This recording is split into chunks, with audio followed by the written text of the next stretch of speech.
রাতের বেলায় এক চোর এক ঘরের মধ্যে ঢুকেছে চুরি করার জন্য। চোর দেখে ওই ঘরের মধ্যে এক বুড়ি মহিলা ঘুমিয়ে আছে। এখন চোরের নড়াচড়ার খসখসানি শব্দ শুনে হঠাৎ করে সেই বুড়ি মহিলার ঘুম ভেঙে গেল।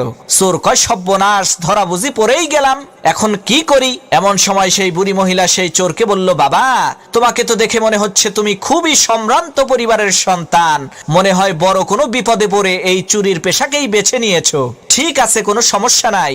এই যে দেখো, আলমারির 3 নম্বর বাক্সের মধ্যে 5 ভরি স্বর্ণ আর 70,000 টাকা আছে, এগুলো তুমি নিয়ে যাও। আমি বাঁচবই আর কয়দিন, এত টাকা পয়সা দিয়ে আমি করবোটা কি? আর বাবা, তুমি যাওয়ার আগে আমার কাছে এসে একটু বসো।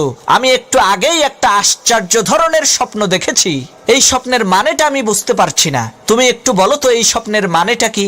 চোর মনে মনে কয়, আল্লাহ, সব বাড়ির মানুষেরা যদি এই বুড়ির মতো বড় দিলের অধিকারী হইতো, তাহলে তো আমার আর কোনো চিন্তাই থাকতো না।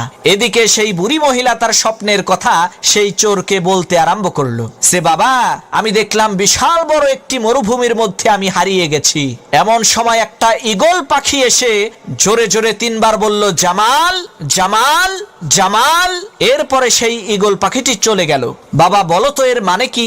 চোর মনে মনে চিন্তা করতে লাগলো, এই স্বপ্নের মানেটা কি হতে পারে? ইতিমধ্যে পাশের রুম থেকে সেই বুড়ি মহিলার একেবারে টকবগে জোয়ান ছেলে জামাল তার নাম জোরে জোরে শুনতে পেয়ে ঘুম থেকে উঠে ঘরের মধ্যে ঢুকে সেই চোরকে ইচ্ছা মতো পিটাতে আরম্ভ করলো। তখন সেই বুড়ি মহিলা বলল, হইছে, এবার থাম, ওর কৃতকর্মের ফলও পাইয়া গেছে।